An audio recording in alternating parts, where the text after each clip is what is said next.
Je vous le disais dans le titre, la gastronomie traditionnelle a été au centre du débat organisé à Kinshasa par la communauté kamite internationale qui appelle les familles africaines à se réapproprier leur alimentation comme acte spirituel et symbole d'éveil culturel. Reportage avec Anita Madi.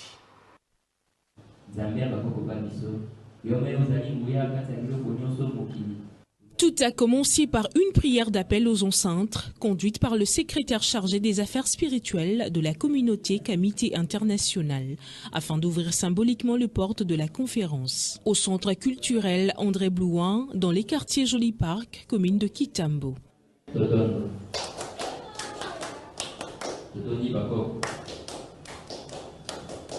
La gastronomie traditionnelle comme apport spirituel dans une famille éveillée, c'est les thèmes choisis ces jours. Au cours du débat, les intervenants ont insisté sur l'importance de la culture africaine comme levier de bien-être physique, mental et spirituel. Revenir aux sources permettrait de préserver les patrimoines ancestraux, mais aussi de mieux comprendre la valeur nutritive et symbolique de certains ingrédients consommés au quotidien. Soulignant aussi que l'alimentation ne se limite pas à l'aspect biologique, mais qu'elle participe également à l'équilibre spirituel au sein de la famille.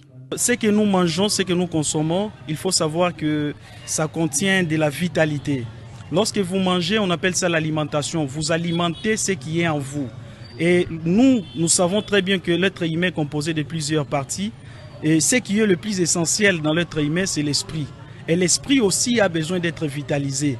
Donc ce que vous mangez, ça peut tuer votre esprit, donc votre partie spirituelle, ou bien ça peut aussi alimenter votre partie spirituelle. De la même manière que ce que vous mangez peut aussi contribuer à l'élévation de votre esprit, ou bien ça pourrait aussi contribuer à ce que vous ayez une bonne santé sur les plans physiques.